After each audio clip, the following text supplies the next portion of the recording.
Paul, can you hear us please? Because we can see you on the screen and we're just wondering if we are making sound contact. You are indeed, and it's a great pleasure to be joining you. Thank you. Thank you very much indeed. Look, what I'd like to do, my name is Michael Howe and I'm speaking on behalf of the audience that you can see. We would just like to firstly give you an opportunity to say a few words in general terms about the experience that you've had in being the author of that recent report. The audience has been briefed on that report, and I know that we're about to look forward to hearing a presentation about the report itself.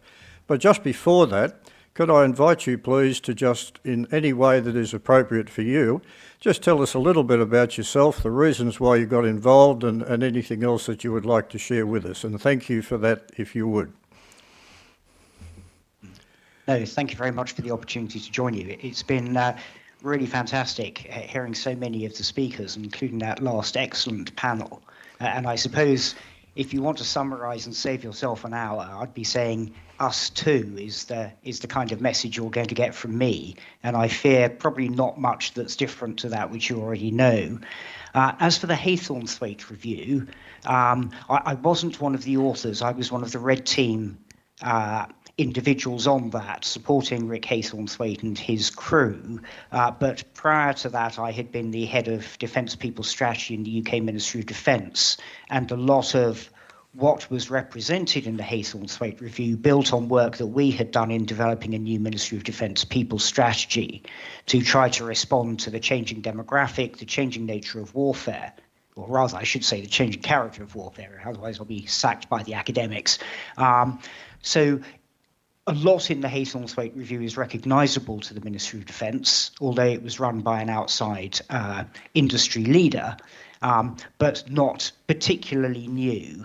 And my challenge to Rick Haythornthwaite was that UK Defence has a marvellous tradition of commissioning reviews by externals, accepting them entirely and then doing remarkably little to implement them.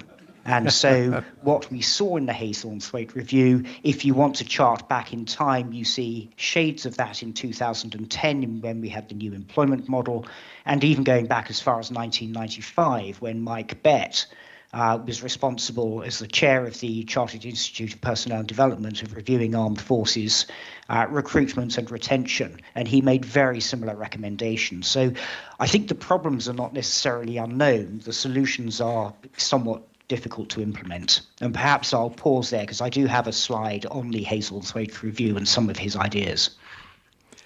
Well, thank you. I think we're both learning how we'll handle the technology here. So my request is, could you drive the session in the way that is appropriate to you? And if you now wish to put the slide up and comment, well, please just go ahead, please. Super, thank you. Can I just check then, Mike, that you can see a slide that says the competition for talent? That's correct. We can see that slide. It is very clear, and you are appearing in a small window in the top right of the screen, so we can see both of you. Unfortunately, you can't see me. Well, I am very short, so it's probably a life-size image of me on your screen. So, but thank you very much for allowing me to join you once again. A lot of what I've heard you describe is stuff that resonates within the United Kingdom and indeed in the rest of Europe.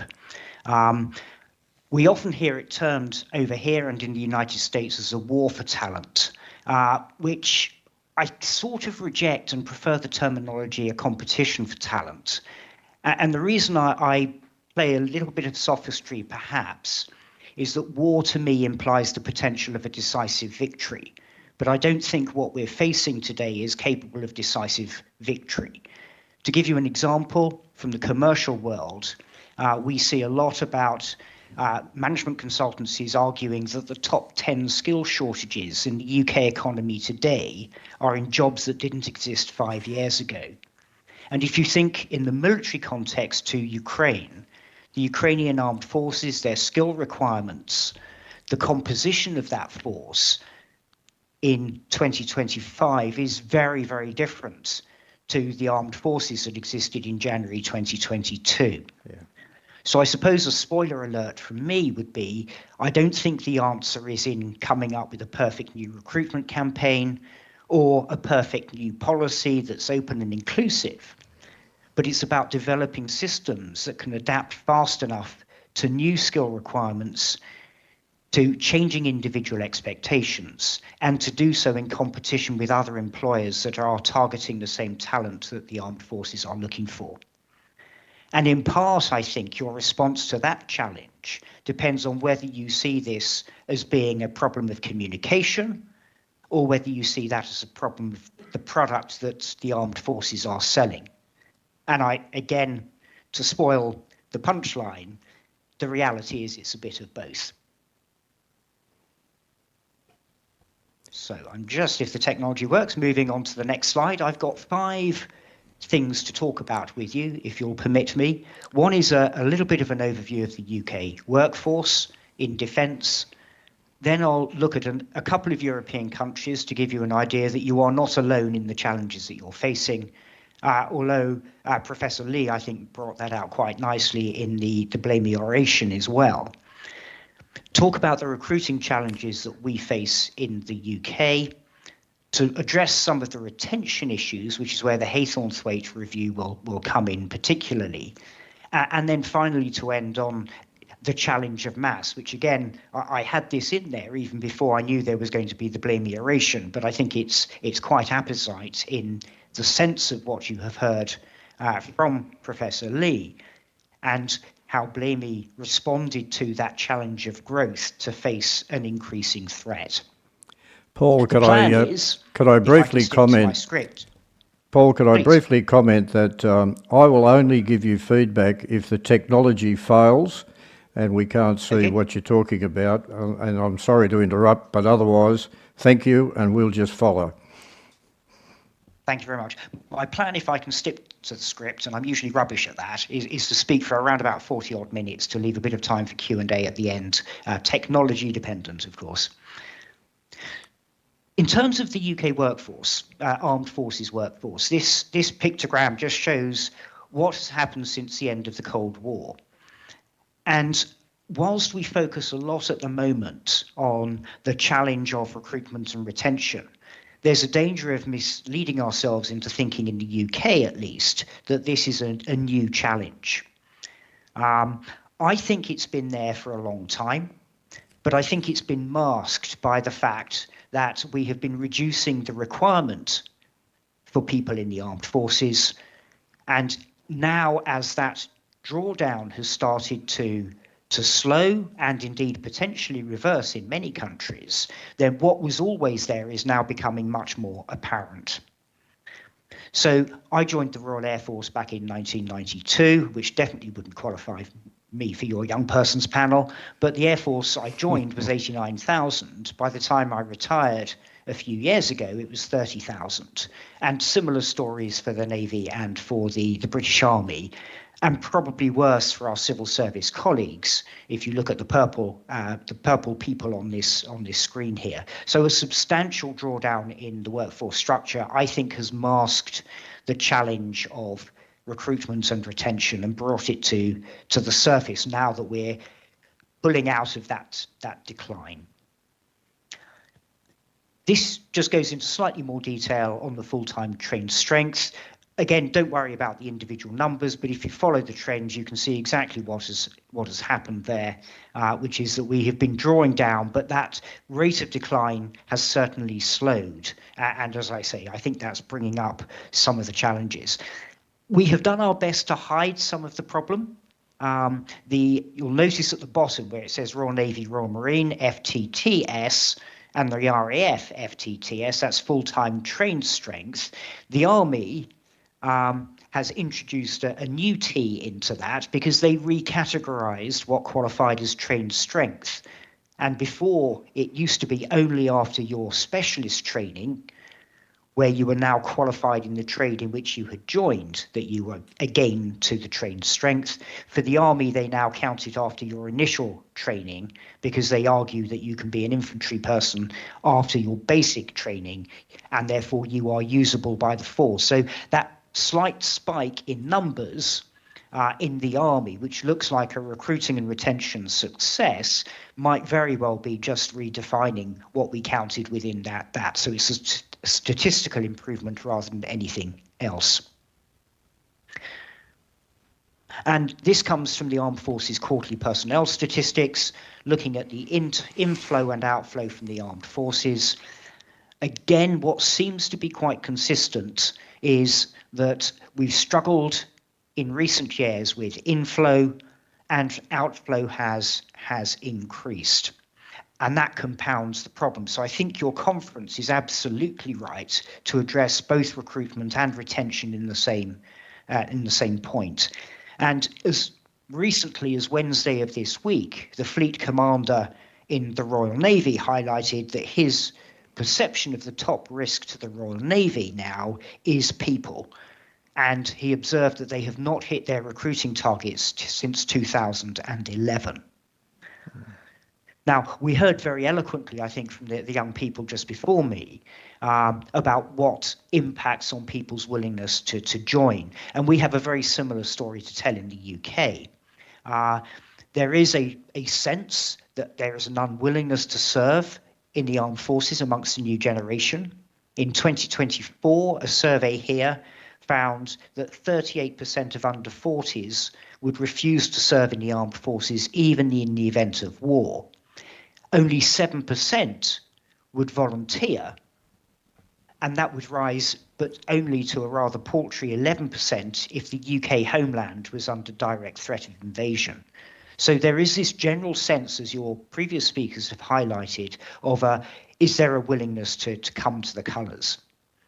The two most common answers given were this disconnect with society, not prepared to fight for the rich, the powerful, government, politicians or warmongers. 21% gave that response, and 19% argued that they don't believe in war or that war achieves nothing. So on the face of it, a pretty gloomy picture. But in reality, in January of 2025, the Royal Air Force received 5,000 applications in that 1 month, and that's more than the recruiting target for the year.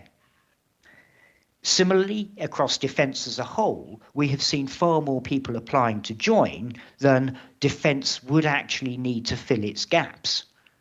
They're not always the right people. And again, as we heard from the young people, sometimes people who are keen to join don't necessarily find it easy to get in because of some of our policies. But in theory, we have enough applicants. Our problem is converting applications into recruitment and gain to train strength. To meet our current targets, the problem will be, of course, if we look to grow, and that was a feature of the UK Strategic Defence Review, then the current numbers may not be enough. So we have to do more than appeal to our current recruiting base. So not a great picture in the UK, but similarly in European armed forces, there are challenges as well. The French army, for example, failed to meet its recruiting targets in 2023 for the first time ever. It's prioritising retention, and so a lot of its measures are designed to encourage people to stay for longer. But despite that, the average return of service is 1 year less than it was previously.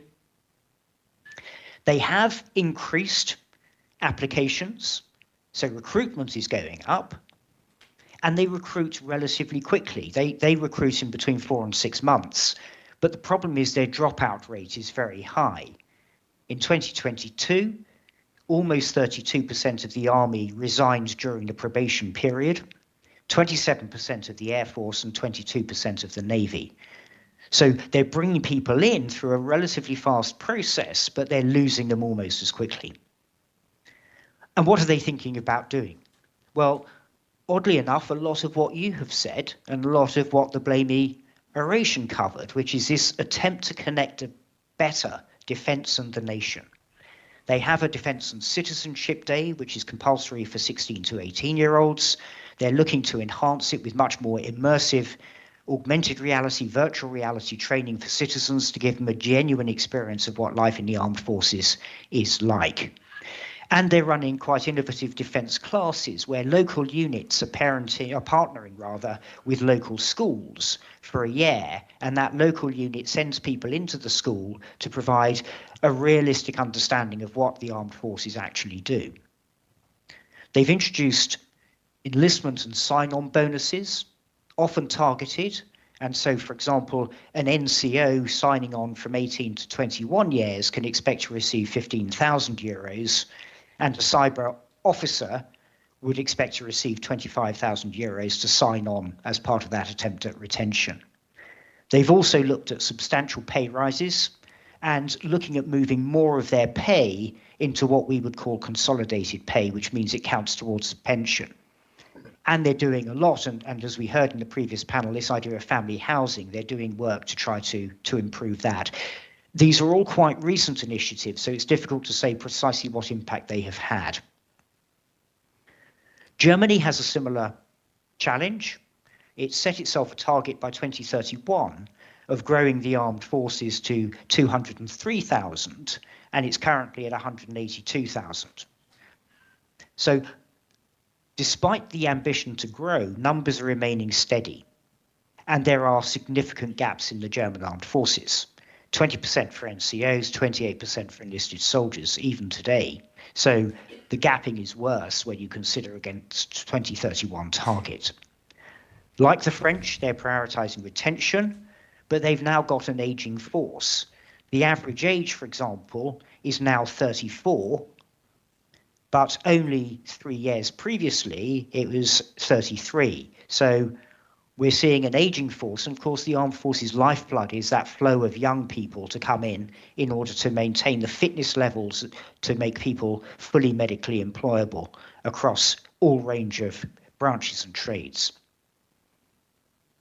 Applications in the German armed forces have increased again, but the dropout rate there is also high, which is why I'm not convinced it's just a communication problem. If the dropout rate is high, it suggests there's also a product problem, I think.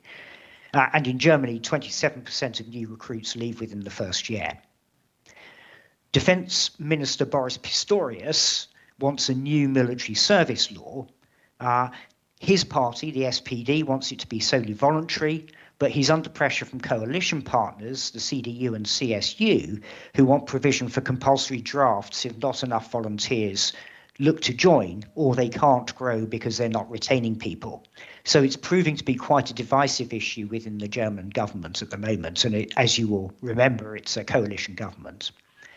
And rather like other nations, they're also looking at financial incentives to help improve their recruitment and retention. It's a similar story with the Netherlands. They are setting quite ambitious targets to grow, to rise from today in 76,000 to 100,000, but with the ambition to be able to mobilize up to 200,000 by 2030. Similar approaches. Defence City College is a way of building a connection between the defence and the nation. It's targeting university students, so typically it's aimed at officers, and often the skill shortages aren't there, of course. But they're also looking at joint career paths where students who go through the Defence City College but go into the private sector are qualified as reservists and therefore available against that 200,000 mobilisable cadre. They're looking at improving the way in which they do recruit. Generation D, or Generation Digital, is about enhancing digital recruitment. They're offering short engagements, 1-year taster sessions, and we heard again previously about 3 years, 4 years engagements is quite a daunting prospect if you're a young person. So 1-year engagements might be quite attractive. And I suspect, in fact, actually, I know because I've spoken to them about this, they have drawn inspiration from the gap year commissions that Australia provides, and indeed New Zealand. And they're also looking at something quite innovative, I think, about connecting defence and society, which is this idea of resilience training, which is a 10 to 12-week training program for those in secondary technical education. And then that citizen becomes a reservist. So they volunteer for the resilience training, but in doing so, they then become a reservist. That will start in no later than 2026. And then the plan is, if it's successful, to roll it out to universities as well, where people can do defence minors alongside their main degree. Perhaps the one bright spot in the countries I'm going to talk about is Poland. It's a rare example of success in growth. In 2015, the Polish armed forces were 95,000. 2024, they hit 215,000, which is a massive increase. And we're seeing a trend in Europe, I think, generally, which is that those closest to the threat, typically north and east, are generally able to attract recruits in a way that those further towards the west or further south who don't have the same threat perception are struggling to achieve.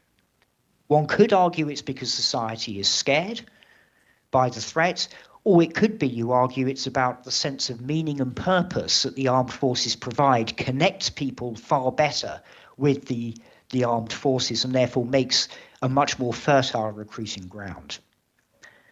It's fair to say, though, the financial incentives have been good. There was a 20% pay rise in the Polish armed forces. But that, I think, is purely a hygiene factor, not necessarily a motivator, which could suggest that there is definitely a communications problem, but not perhaps a communication problem about people need to just understand what the armed forces offer is to them as members or potential members, but the communication problem is about why the armed forces are there, what is the purpose, and what is the threat, which would bring us back to Professor Lee's oration, I think. And I would agree with him entirely that that is not a story the armed forces can tell or your recruiting organisations can tell. It requires political and Department of Education support in making that point. Looking then at the UK recruiting process, I would say us too. Our process is long and it follows a fairly standard pattern. And the reality is it needs to be better. Somebody put it to me recently as being it's slow and run by corporate dementors that suck the lifeblood out of the applicant. Now, I wouldn't want to say that is necessarily true, but it's certainly a perception.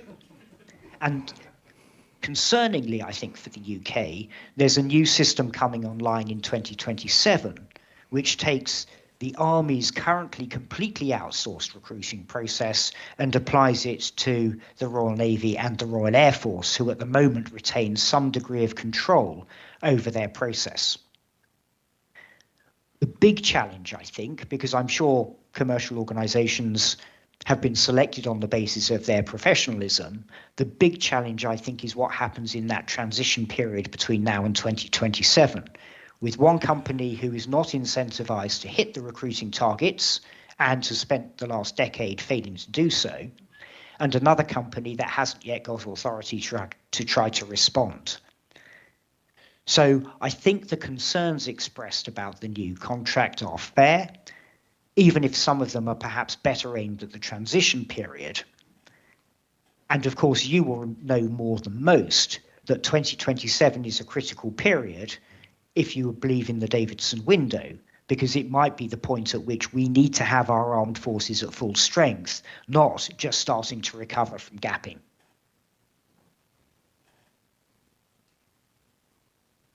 And Mike, you made the point about the time of flight, and we would absolutely recognise that. The average time of flight is very long, and you can see the timescales here. This is the figures we've had from October 23 to September 24 to go through the kind of stages that you can see there. The long poles in the tent are the time it takes to vet applicants for security purposes. And interestingly, one of the big drivers now is the availability of courses for people to join, because we, quote, optimized our training pipeline when we were a smaller and reducing armed force. And so there's very little capacity in the training pipeline. And so often individuals are held having gone through the process, but now waiting to start a training course. And unless we can grow capacity, the ability to reduce the time of flight is going to be constrained. I would also make the case, though, that sometimes a long time of flight is entirely what the applicant is looking for, because they apply perhaps in their penultimate or last year of university for officers and are now waiting until the end of their course before they are actually available to join. Whether that's a learned behaviour, of course, based on how long it normally takes, is an open question. The other difficulty we're facing, I think, is the dwindling recruitment pool in terms of nationality, qualification, in terms of lifestyle, and in terms of medical fitness. And indeed, we're seeing competition from civilian employers. Not only recruitment, but also retention mirrors the employment market. And when the employment market is buoyant, the armed forces struggle. When the external employment market is poor, the armed forces typically do well. But what are we going to do about it? And this, I think, is where we come back to whether you're looking for marginal improvement, are you going to tinker, or are you going to try and change fundamentally and transform your process? And at the heart of that question is your belief about whether it is a marketing or a communication problem, or whether it's a product problem, or indeed whether it's both. And as I've said already, I think I come down on the it's both camp. Tinkering, I think, implies a communication problem mindset. If only we could speed up the system or improve it in some other way, making it less bureaucratic, speeding up the process so we do things in parallel, not in series, providing electronic access to an individual's medical records from their civilian GP and hospital, changing the policy standards to allow people to have beards when they join, to change the rules on tattoos, medical requirements, fitness levels on entry, and how much risk you're willing to take in the development of an individual in the fitness path through their training. But of course, there are limits to how fast you can speed things up. Time of flight and the availability of training courses is one of those. But where do you put the measure? Is it to recruit, or is it to actually get into the trained strength? And the UK wastage rate in phase 1 training, which is our initial training, is actually relatively low. It's 15%. In Germany and Canada, they take more risk rather on recruitment, but they have a wastage rate of 25% in phase 1 training. And as we've heard, France, where it's actually quite quick to get in, loses at worst 32% of its intake, perhaps because you've got to be pretty bloody minded to join the British military, and you've got to fight to get in, which means once you've got in, you're less likely to leave quickly at your first hurdle. Whereas perhaps in France, the process is a little bit too quick, and therefore you haven't invested quite as much, and you find it easier to pull the black and yellow handle and get out once you've joined. And we are in the UK, as in other European countries, looking at the taster engagements as this gap year commission in the hope that it converts into a longer service period, which again, as I said before, we've taken from you. Transformation, though, I think, requires a different kind of approach, and it's your underpinning philosophy. Our current system is based in the UK on the assumption of long service. People are expected to serve, they don't, but they're expected to serve for up to 30 years. And so what you're looking for is almost the perfect physical specimen, because you don't want their medical conditions to be the exciting cause of later disability. But if you think about that over 30 years, you get a different standard to if you think about somebody coming in and only joining for 4 to 6 years, because you can afford to take far more risk on long-term health. And actually, one of the big drivers for us is joining the armed forces is also an actuarial calculation, because it's based on your qualification for joining the pension scheme. And that, of course, takes actuarial risk at its heart, not operational risk. Another philosophical point here is we see this as a closed system. So access above the base rank is limited to those already in. And that means you are looking again for perfection on initial entry, because subsequent engagements depend only on that pool at the base rank. And also, by doing so, you minimize the opportunity to reduce risk, which commercial organizations do by allowing lateral hires. So thinking about horizontal and diagonal career paths, what Haythornthwaite calls zigzag careers, also becomes a way in which you could change not only the product, but also the attractiveness, the communication issue of what you're asking from young people as they join the system, and indeed change the very onerous medical standards and the very onerous fitness standards and so on. We also have a philosophical view about exclusive ownership.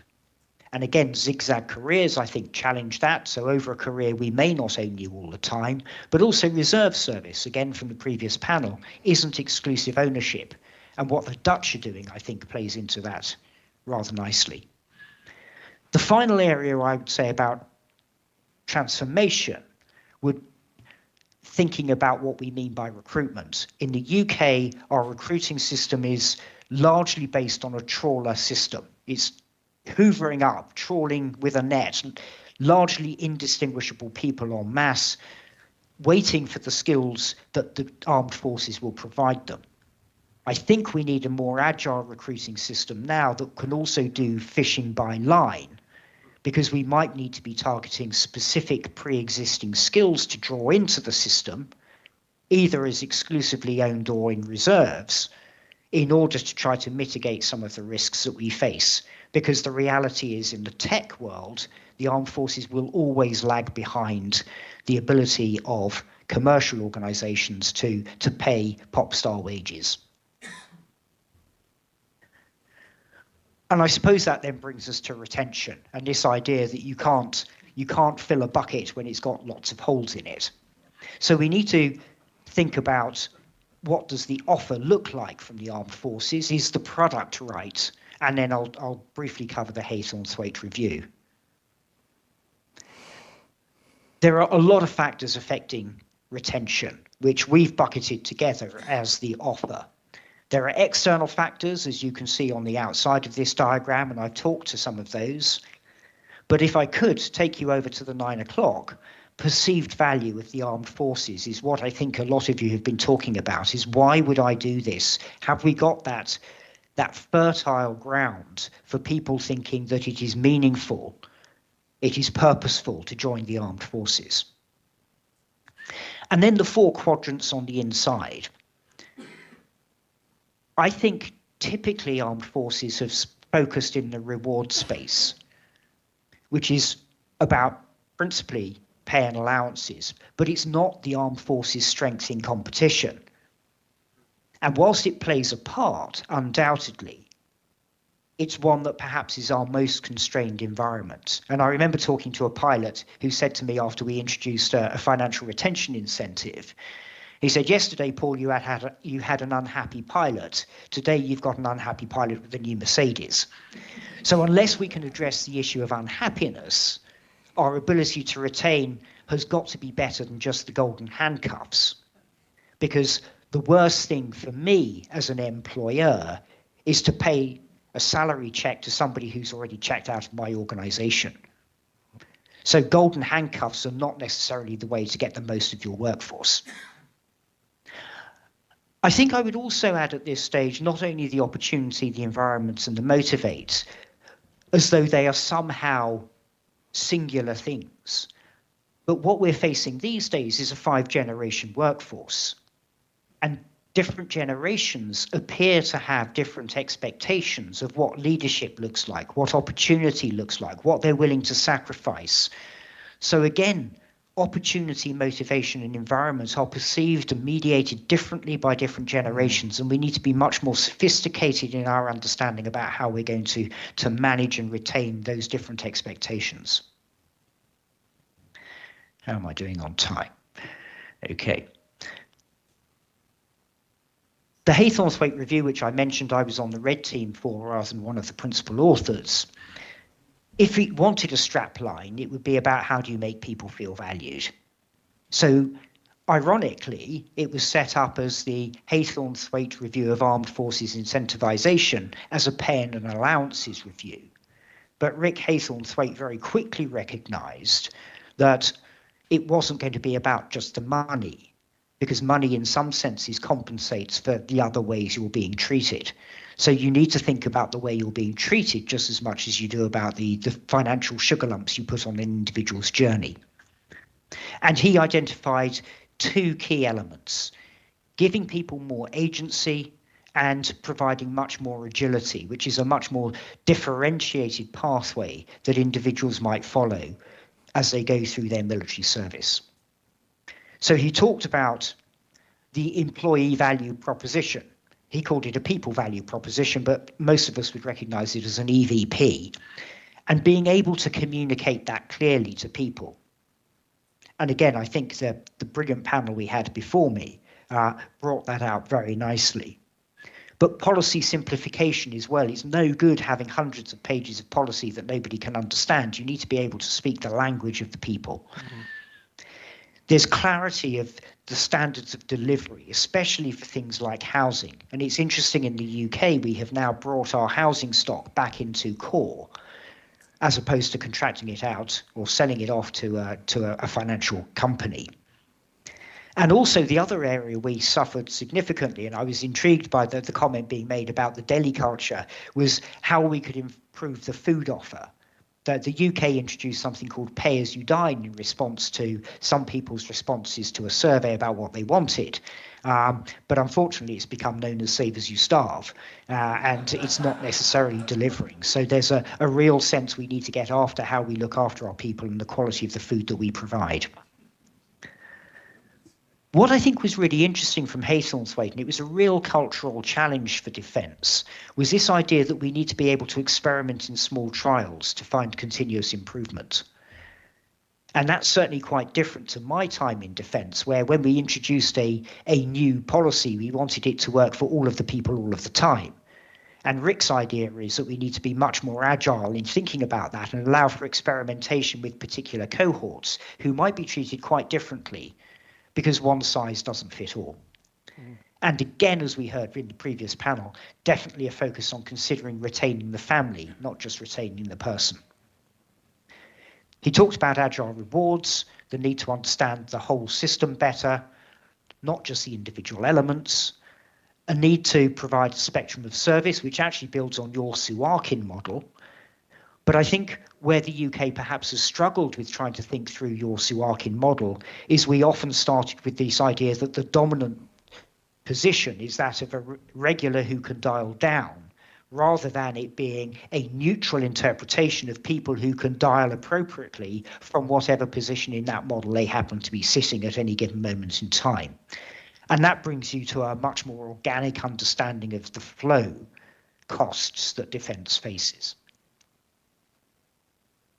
He called it digitalization, which is a ghastly term, so I call it digitize here, but actually improving access to information, because access to information gives people a much greater sense of power and control, and therefore it allows you to have the agility and allows you to have the agency. So he argues for much greater access to the data available to individuals, data analytics and understanding our workforce better, recruiting people for digital aptitude, conscious that over the period of their service, then they are likely to see multiple iterations of digital and indeed physical capability. Again, think back to Ukraine and how quickly the capabilities are innovating there. And also he talks about enabling internal recruitment, which is how do you repurpose the talent that you have got, not just always seeking to bring it in from outside to fill gaps. That plays into his arguments on upskilling, building stronger connection with society, and our UK SDR, published a few weeks ago, calls for a growth of the cadet forces by 30% by 2030, which would be a further 15,300 cadets. He talks about, obviously, improving training and the zigzag careers I've mentioned already. He wants to empower leaders to encourage innovation and be more agile and strategically focused in the defence people team. So essentially recognising the greater complexity of the employment model probably needs a more complex people function. And then he talks about career management, about skills frameworks, wider use of reserves, developing multiple skills pathways, including horizontal, not just vertical linear and linear pathways, and incentivizing skill acquisition. So a lot of ideas that we haven't fully implemented. This was only 2023, and defence, if I'm honest, is still struggling. And perhaps what it needs to do is think about upskilling its people function as an early move, because it's the people function that will have to deliver the complexity of the other elements. And my final substantive slide then is about the question of growing mass. European and other nations are looking to grow mass. And even if you go for autonomous or remote weapon systems, they're not people neutral. You need to procure, you need to store, you need to service, and you need to move these items. And if you're buying thousands of drones, they still have to be moved to the point at which they're going to be used. So I do think the question of growing mass is an important one. And so not only are we just trying to shallow that decline I mentioned in my early slides, but I do think we're going to be reversing it. And access to talent is critical, but you need to ask yourself the question, is this a contingent access or is this permanent access?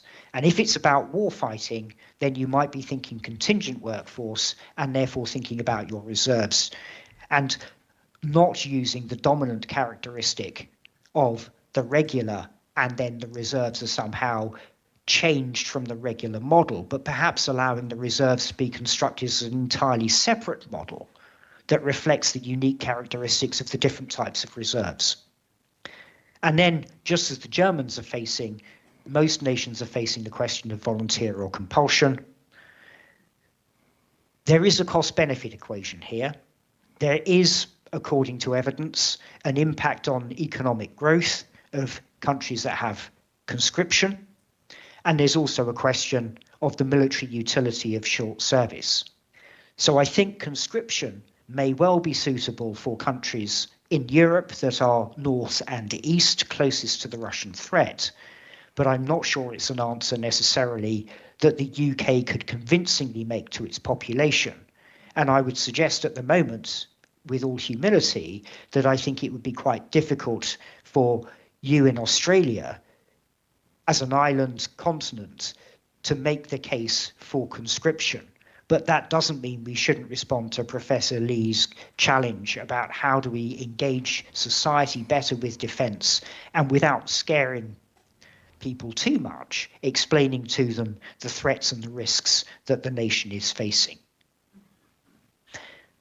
Doing so, though, is not a military challenge alone, and exactly as he said, this requires political leadership. It requires an education system that is willing to engage young people, and in the UK our education system is often governed by quite left-leaning individuals for whom any sense of militarization is a difficult thing for them to cope with. And so we are, I think, a little bit of a laggard, not least because we're further over to the west from the Russian threat, but also some internal political elements of departmental politics makes it difficult for defence to make its case. I think at that point, I've probably come to the stage where I ought to give you the opportunity to ask me any questions. So if you're content, I'll kill the screen, but thank you very much for your attention. Paul, thank you very much. Can I just give you the feedback that it came through very clearly. The audio visuals work well and we were able to follow every point that you made. And I'm partly stalling because we on our side have to organise how we ask you the questions. So we have some people who, if you can see us, are standing or will stand either side of the panel, the seating. And I repeat, they've been briefed, but I will remind them, when you are asking a question, please face that way because then Paul can see who you are because he's looking from, in effect, the rear of the room. So I would invite, if you have a question you would like to ask Paul, and can I remind you of Ron's briefing, please make them questions, not political diatribes. Then could we invite you to do that? And while, please, if you put your hand up, someone will come and provide you with a microphone. I'd be fascinated whether some of the young people have got some questions for him. But there's one that I will ask just simply to begin. You raised as your final point, Paul, the idea of national service or conscription. And it seems to me that there is a very different emotional term between conscription and national service. And that one of the concepts that I think needs to be explored in Australia is the concept of national service, within which one option is military service, rather than it is the option for national service. And as such, I belong to the Vietnam era, and I can recall that although I served as a volunteer, my brother was conscripted.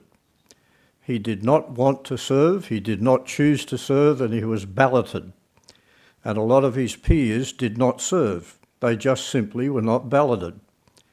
So the question I would ask, Paul, is how do you react to the concept of a national service of which the military is one option, but for example, what the Americans often call Peace Corps work or social work would be part of the national service? Could you respond, please? Yes, indeed. No, thank you. And it's a very good question and a very fair challenge. It's interesting that President Macron in France introduced the idea of national service as a way of generating loyalty to the Fifth Republic. And it was a non-military national service as a way of trying to build that connection between government and population. I suppose the Rousseau social contract, so you might expect the French to be there quite quickly on that. David Cameron, in 2010, when he was the British Prime Minister, he introduced a similar kind of model of volunteering, but it didn't go particularly well here. So I do think there is an argument for a national service if your ambition is to connect people with the state. If you're trying to do it through the military, so you want a military angle, then there are different ways you could even do conscription. So some countries have compulsory conscription, Switzerland, for example, Finland. Norway has elective conscription, or voluntary conscription, which seems like an oxymoron, of course. But what happens is there are limited places, people apply for those places, and they get selected for those places. And because it's quite exclusive, there's actually a cachet to it, which means the Norwegians have no problem filling their conscription places. Going back to a difference between national service and conscription potentially is what is the level of commitment? Because national service could be one where people are engaged on a part-time basis. This was a David Cameron idea, that you weren't going to be taken out of the employment market for a year. You were going to be in the employment market, but you would volunteer. It was called the Big Society. And as I say, didn't last beyond his prime ministership. Or you could do national service, where it's a full-time activity, much like a conscription. The difficulty with that, I think, is that you take the economic cost of it. Again, looking at some of the writings in some of the Scandinavian countries, and indeed in Israel, there is a sense that the economy takes a hit. And in the UK, then we have a particular challenge about economic growth. So I think in the UK, it would be quite difficult for us to go down a compulsory conscription model, because as Adam Smith says, the first duty of government is the defence of its people, but the second part of that paragraph is, but you can't afford to have armed forces beyond the level at which you can afford to pay for them. And so economic growth and defence growth are inextricably connected. And because we are quite a long way to the west of Europe, the argument, I think, for a full-time conscription in the UK is very different to that which might exist in Estonia, in Latvia, Lithuania, Finland, and elsewhere. Does that answer or respond to your question? In personal terms, yes, and thank you very much. I now would invite those people from the audience, and there are some hands up, if they could take over the question, please. Thank you. Fred Chilton, thank you very much for your comments. Did the review take any account of the change in society to dual careers? Because 40, 50 years ago, males were mainly the breadwinners, and the wives were looking after the family. Very different society here in Australia, and I assume the same in the UK, and the impact on families of frequent repostings every 2, 3 or even 4 years. Thank you, Fred, if you don't mind me calling you that. Again, a great question. And yes, absolutely. The composition of the armed forces is quite different, and they have many more serving couples. And the system in the UK has not always been very good at co-locating those individuals. And I say that from a very small country where actually, even if you're at different ends of the country, it's nowhere near as bad as it's going to be in Australia. I have a very good friend in the Australian Air Force, and she superimposed a map of Australia over Europe. And for you, of course, you would be covering about 6 or 7 countries potentially between your bases. But even in a small country like the UK, where a couple of hours might be the difference, it makes a big impact on families if serving husband and wife are not co-located. So he did argue we need to be much better at thinking about the co-location of families. He did argue about the different composition of that, and trying to change some of the rules, because families aren't the same as previously the case, where we used to have married quarters, now we have families quarters, acknowledging the fact that families don't conform to the traditional married with children. There may be many other patterns of living. So he was very alert to that. And again, this was one of the arguments he was making about agency, because historically the armed forces have assumed they know better than you do what you want from your life.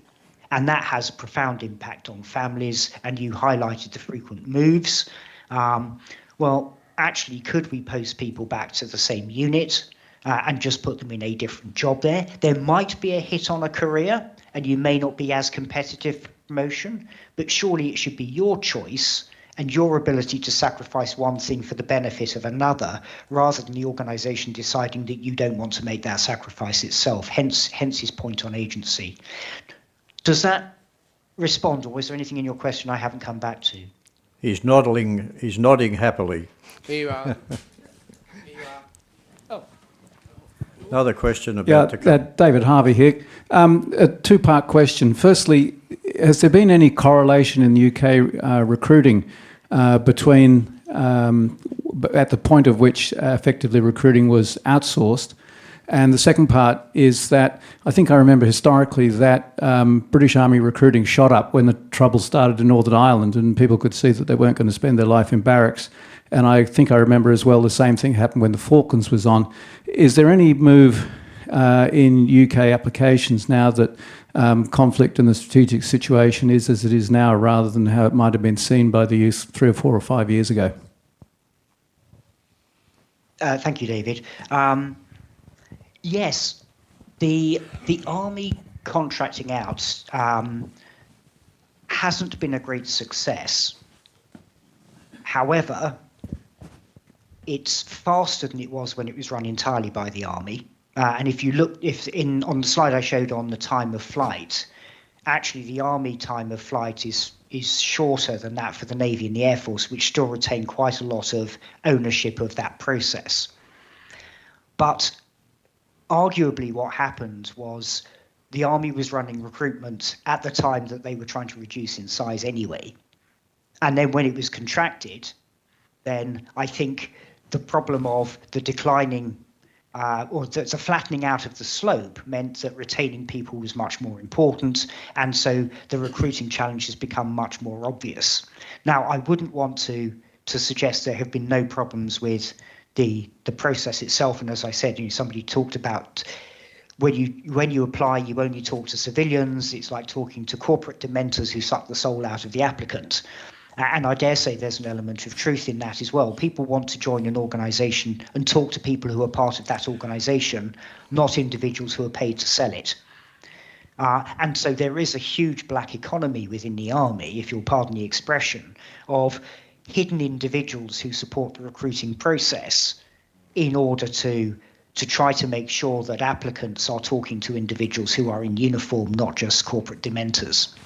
And we see already within the Navy and the Air Force attempts to recategorize parts of their recruiting organization to describe them as, if you like, customer relationship managers or people who are managing the applicant journey rather than recruiters, because then they don't have to outsource it as part of the agreement on the contract. So absolutely there are problems with the contract in the Army. It has delivered some benefits, and it's not clear the Army would have done any better had it retained it in-house. But there's a lot being done to try to mitigate the failures of that contract. And the issue will be whether the new company will be able to deal better with the problems that the current contract has introduced. As for the point you make about the troubles in Northern Ireland, the Falklands, and indeed we saw it, ironically enough, in a very unpopular war, the 2003 Iraq War, applications went up because people do see that sense of purpose. They understand what armed forces are for when they can see armed forces being used in those kinds of roles. We are as well seeing an increase in applications to all three services at the moment, and I think a lot of that is attributable to the challenges of what's going on in Europe with the war in Ukraine, and the greater understanding of risks to the UK homeland. But equally, I would say there's probably an element of the fact that the UK economy is not doing very well at the moment, and therefore the job security that people on the previous panel spoke about as being an attractive element, both for recruiting and retention, probably also plays a part in that increase in the number of applications we're seeing. Well, if using a reference that Paul made, we are approaching a Maslow low-level issue, which is lunch.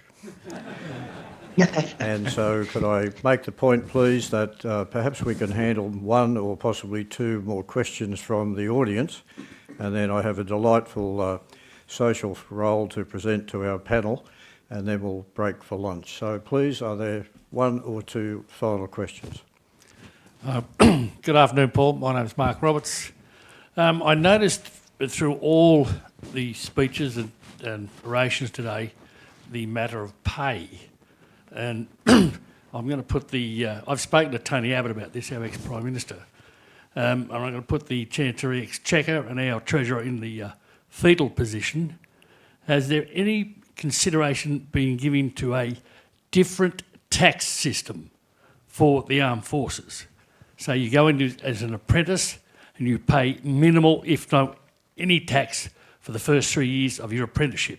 And accordingly, all the way through, your different ranks pay minimal tax rather than give them a pay rise. They will have more money in the hand, but, it's an incentive for people to go in and have a look, and, they're not restricted by, what an apprentice gets now. I don't know what a first-year apprentice gets in whatever job, but it's not hard, it's not good.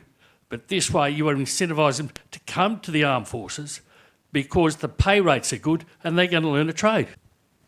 Thank you. That's a really interesting observation. It's not a conversation I've heard inside the UK, to be honest. There was a real struggle to even get those on deployed operations the ability to have tax back on their operational allowance when that was introduced a number of years ago. And interestingly, there was quite a significant opposition from within defence to that. It became a political thing by the Conservative Party in order to demonstrate how supportive it was of the armed forces, but it actually wasn't what the armed forces were asking for. But I've not heard anything in the context of tax, and I think that would be a particularly difficult conversation in the UK at the moment, because the current government is under the cosh in terms of tax revenue. Anyway, we're seeing the outflow of billionaires from the UK at the highest rate for an awfully long time, and the government has an awful lot of commitments to make. So I think anything that took people out of paying tax would probably be a difficult sell to our Chancellor of the Exchequer, just as it would be to your Treasurer, as you suggested in the question. But I think it's a really fascinating question, probably one that Defence ought to be considering, because it may well be an effective way of doing that. I suppose the flip on that might be the question going in the opposite direction to that of France, which is the balance you have between consolidated and non-consolidated pay. Consolidated pay counting towards your pension, non-consolidated not counting. And you might find it's cheaper for defence to take certain elements of pay out of the consolidated category. There would be no impact on the individual salary. You might even give a slight pay increase to that, but it wouldn't actually count against the pension. So over the lifetime of that individual, and that could be a very long period of time, I think the last pension paid under the US Civil War was paid in the 2010s. Then you could actually find it's a more cost-effective way of remunerating your armed forces than having a very heavily consolidated pay packet. But that's slightly riffing off your question, but I hope I answered your question in the first instance. Very effectively, and thank you. Look, with apologies to those who were hoping to ask, we now need to conclude the Q&A part of the session. Paul, on behalf of us all, can I thank you for your mastery of the topic, your wide research that enabled you to put that marvellous range of AVs and summaries to us, and the complete mastery by which you answered questions without notice.